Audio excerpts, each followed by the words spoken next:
pay to win than you could ever imagine. Welcome to another video by Night Gaming. So in this video, I'll be revisiting my review for Lost Ark. Now, most of the things that I said in my previous video still stand, but now that I'm over 1,000 hours into the game, I wanted to give an update and discuss things in much more depth than I did in my previous review. As you can see here, I've played for 1,069 hours, and on Steam, they're asking me would I recommend this game to other players, and here I am going to tell you, nope, definitely not. And the main reason for this is, contrary to what many streamers will tell you, honestly, this game does not respect your time at all. Definitely not. So let me show you my account as a point of reference. As you can see here, I have 6 characters, basically 1 main and 5 alts. And if you are completely free to play like myself, or are considering playing this game as a free to play account, let me tell you, regardless of what other people may tell you, having 2 to 6 characters is borderline required in order to get any reasonable progress done. The reason for this is gold is very important and is intrinsically tied to progression once you get into the tier 3 endgame content.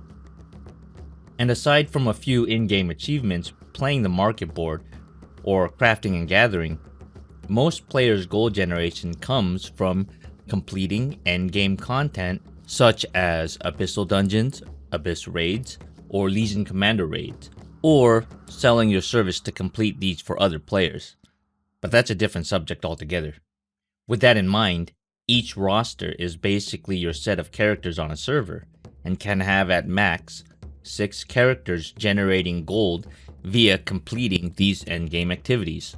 And while many veteran players might say, this game is not a sprint, it's a marathon, well, they are bold-faced lying to you, straight up lying to you.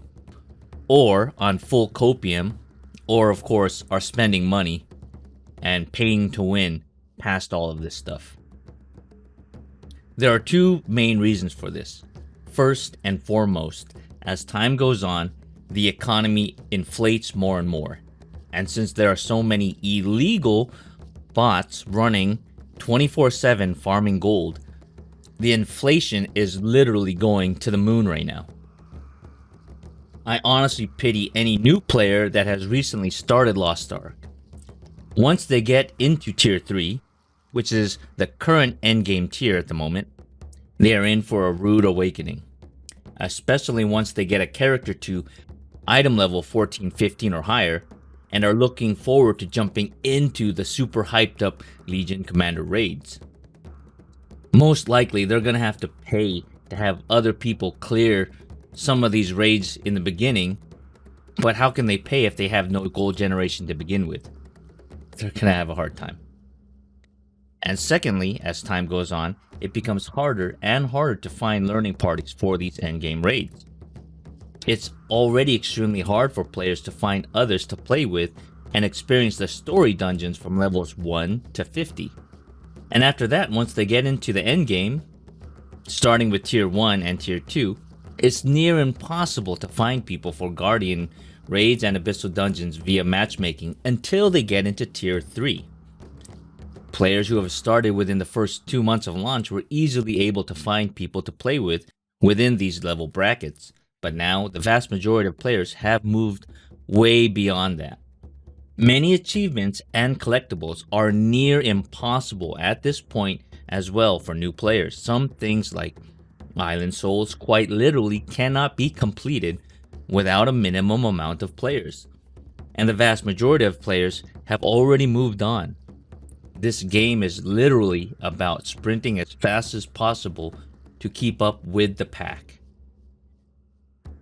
Those who started later can pretty much give up on 100% clearing all side content regardless of how much time they have to play. They just can't get the minimum amount of players to do certain things. It is what it is. And while many veterans might retort what I'm saying with, oh, that's just FOMO, take the game at your own pace, well, they are wrong, straight up wrong. It's not the fear of missing out, it's just straight up missing out. That ship has sailed, gone. Too bad. Sorry. Alright, so you remember how earlier I stated that after a certain point, gear progression becomes intrinsically tied to your gold. So here I'm going to show you how we improve gear. You can improve gear from level 0 all the way up to 25 currently. And after a certain area, it becomes random if you actually improve or not. So as you can see here, it's going to cost me 350 gold. And at the top, if you look closely, I have Artisan Energy 10.46%. That means I have failed enough times to raise my Artisan Energy. And when that gets to 100%, my next hone will be guaranteed. But before that, it's going to be random if I actually complete the hone. So here I'm going to try and gear hone. And as you can see here, my current honing success rate is only 4.8. So let's go and check the results. Most likely I'm going to fail. And there we go. Honing failed. I've increased my Artisan Energy by only 2.23%. So if I have to get that to 100% in order to actually succeed, that means I'm going to take a long time, a lot of fails, and that's just going to keep eating into my gold and into my resources. Now, I personally am a veteran player, so I actually have a higher gold generation, but a new player will definitely hit this wall because they're just not going to have enough characters available to generate gold. But with that out of the way, gear honing is actually just the tip of the iceberg. It actually gets worse from there. So now I'd like to talk about engravings. So what engravings do is they'll also power up your character.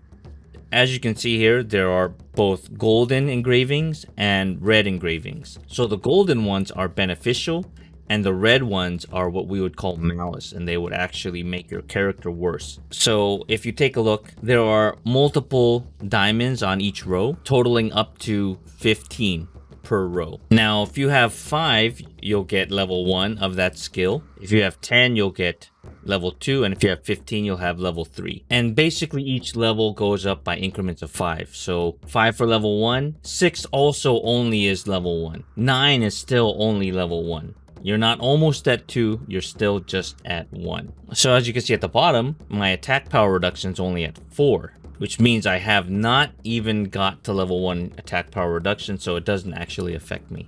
Now, it's very easy for a player to get 3 rows of 3 gold, but it's actually very hard to get 5 rows of 3 gold without getting any malice at level 1 or higher. Now, you can get engravings by equipping books, equipping accessories, but the worst part is a lot of it will actually come from ability stones, which are completely RNG based. So here I'm going to cut ability stone, and you're going to see just how RNG it can get. So here I'm going to try and get heavy armor 7 and awakening 7 without getting more than 4 defense reduction. So as you can see, every time I click and succeed in filling a diamond with either blue or red, my success rate will go down by 10. And every time I fail and end up getting a gray diamond, then my success rate is going to go up. And the end goal is I want to have 7 blue dots on the top row, 7 blue dots on the second row, and no more than 4 red dots on the bottom row. All right, so as you can see here, we're doing pretty bad. Luckily, I only have 4 malice at the bottom. I do have 7 on the second row, but my top row only got to 6, so I pretty much failed this stone because I needed a bare minimum 7 and 7 blue with a 1 to 4 red. But that's not even the worst part. So while it is bad that it's already attached to an RNG type system, every time you try and purchase an ability stone off the marketplace, and this also includes accessories as well, you're going to need to spend what's called Phaon. So I'm going to show you the market board right now. We're going to go and skip to tier 3. We're going to look for relic because that's the gear quality we're looking for, and ability stone. We're going to put in those engraving effects. These are pretty cheap, generally speaking. So heavy armor and what we were trying to do, awakening, I think, with defense reduction malice. So we're gonna go and search, and these gold prices look pretty cheap, so you could effectively buy multiple and cut them, but the problem is they require what's called Phaon every time you purchase it. Now, Phaon is something that you have to purchase from the cash shop. Now, the game does provide some for the player base for free as you do events and whatnot, but a vast majority of them you're going to have to purchase. So we're going to go ahead and now go to the cash shop. So as you can see here, there are two types of currency. There are royal crystals as well as blue crystals. Royal crystals cost real money. So if you wanted to get an extra character slot beyond the 6th one, you're going to need to use royal crystal. And 1,000 royal crystals cost about $10. So if you wanted the extra character, you're going to spend about $8, which is why I only have 6 characters when I play. If I wanted to have another character, I'd have to delete one of my current characters in order to make a new one. And then there's the blue crystals, and those are what you're going to need to buy Phaons and crystalline aura and whatnot. So as you can see here, you can spend 8,460 royal crystals, which is quite a lot, in order to get 3,600 blue crystals. So you'd have to do this weird conversion rate. And you're going to need those for Phaon, because Phaons are purchased with blue crystal. So they're gonna get you on all this crazy math that's kind of predatory in itself. But if you're free to play, you're gonna have to use gold. So we're gonna head to the currency exchange. And as you can see here, if you want to buy blue crystals, it'll cost you about 2k gold on my server specifically at this given time to get only 95 blue crystal. And I've heard currently there are locations like in South America where they're like 4,000 gold for 95 blue crystals. So you're gonna have to purchase this multiple times, like 10 times, in order to get enough blue crystals to buy your Phaons. And when you think about it, you're gonna have to use a lot to buy your accessories. It takes like, I don't know, 75 or something like that in order to get a full set of relic. But then when you think about it, when it comes to ability stones, it's RNG, so you don't know how many blue crystals you're going to be plowing through to buy all these Phaons, because you don't know how many Phaons you're going to use until you get your 7-7 rock or 9-5 rock or whatever rock that you're trying to carve. And basically that's the problem I'm trying to get to, is when it comes to inflation, new players' gold generation is going to be very hindered, and they're not going to be able to afford all of these. Because if I needed to get, say, 100 Phaons, and if they're not on sale, I'm going to have to spend 1,000 blue crystals. In order to get 1,000 blue crystals, I'm going to have to buy about a little over 10 sets of 95 blue crystals from the market. And in order to get that many, I'm gonna have to spend 2,000 each time. So I'm gonna spend 22,000 of gold approximately. And most new players probably only generate 1,000 to 4,000 gold a week, and inflation's just going up. Like I said, there are some regions where at this current time, while I'm only spending 2,000 gold for each 95 blue crystals, some are spending upwards of 4,000 plus. And as time goes on, it's just going to get more and more expensive. So new players are going to have a very hard time just trying to gear up their main character, let alone trying to get enough gold to gear up their alternate characters in order to generate more gold. They're just going to be behind the whole time. Once again, this game is literally a sprint, not a marathon. And then after you purchase your blue crystals, you have to go to the history and actually claim your blue crystals. So there's a lot of new players who don't even know how to receive the blue crystals that they just paid gold for. It's all convoluted and locked behind multiple pages. And this is done for a reason, because they want you to get frustrated and then just spend money and buy things outright and then not know how to get your stuff. Honestly, the new player experience in this game is absolutely atrocious, and I don't recommend new players to even attempt to try this game unless they have veteran players who are already playing that they know personally that can help them navigate through all these muddy waters. And even then, I'm gonna guess more often than not these players are gonna quit anyway.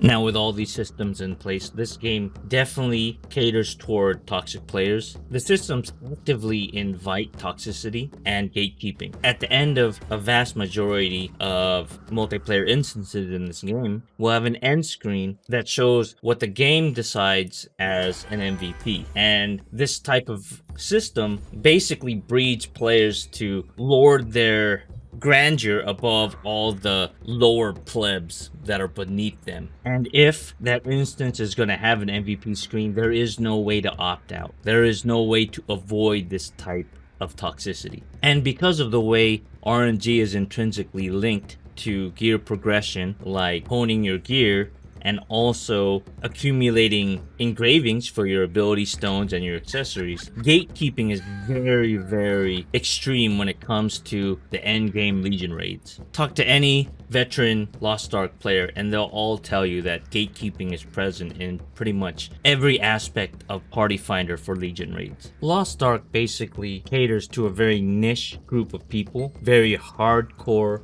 high skill players that like to be toxic or like to spend money to improve their characters. Usually this type of gameplay caters to a lot of mobile centric gamers. This game also caters to people who have very addictive personalities, who like to grind for hours on end, repeating very monotonous tasks over and over again. But it's very important to note that if the player does not have very good hand-eye coordination, is not very skilled at raiding in MMOs, they definitely will not like the end game of Lost Ark, as it is very, very unforgiving. And of course, like I said, the community can be very toxic and there's going to be a lot of gatekeeping as well. This game really isn't for casuals. A lot of casuals might find this game and think that it is very fun in the beginning. They think that they're going to be able to go at their own pace because a lot of streamers and influencers say that this game can be played at their own pace. And it's probably okay. But if they are completionists, they're definitely going to eventually find out that there's going to be a hard wall where there's just going to be things that they just can't complete. It's just not possible at this time. The community has already gone past all that. So if you made it this far through the review and you are still interested in playing this game, please go into it with a lot of trepidation and definitely consider trying to get into this game with some buddies, as going into it solo is going to be a very hard climb this late in the game's maturity. And if you intend to play this game for free like I have,